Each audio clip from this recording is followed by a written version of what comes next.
On February 28th, the emperor rushed back from the front to be with his family at Saskia Selo. The next night, the emperor's train was halted near Novgorod. The line ahead was blocked by revolutionary troops.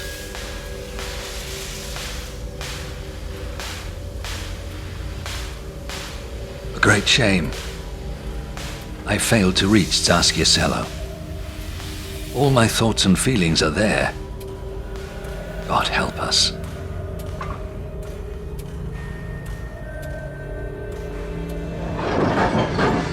The emperor traveled instead to Pskov, headquarters of the Northern Front.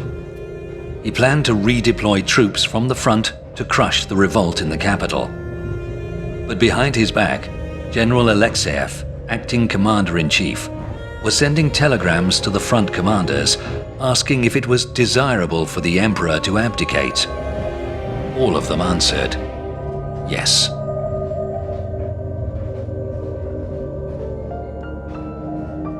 On the night of March 2nd, Nicholas signed his abdication in the saloon carriage of the imperial train as it stood at the platform in Pskov station.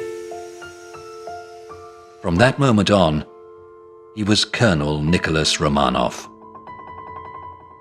Witnesses were struck by his calmness. One general remembered, he abdicated the throne as if relinquishing command of a division.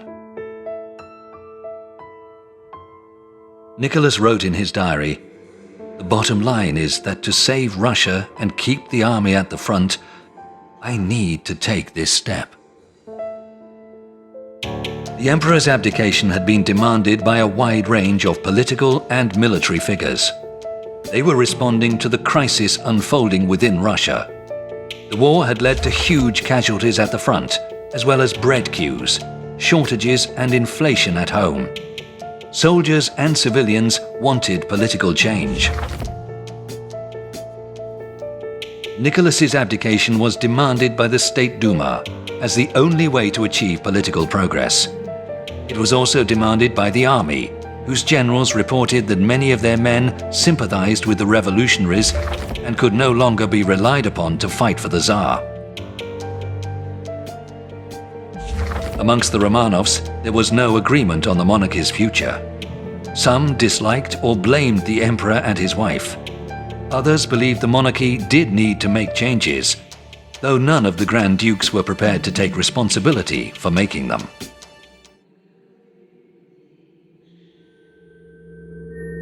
Once it was clear that he himself was the obstacle, Nicholas abdicated in favor of his younger brother, Michael.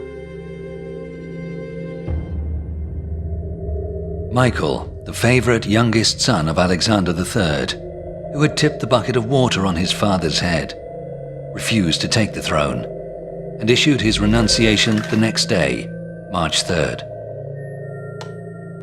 He would later be shot by the Bolsheviks near Perm in Siberia.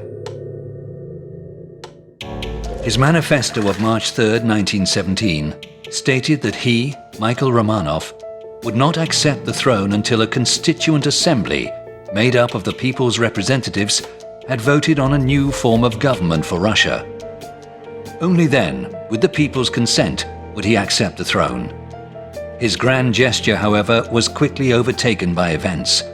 The throne would never be offered to him. The monarchy was finished. 300 years of Romanov rule in Russia were at an end.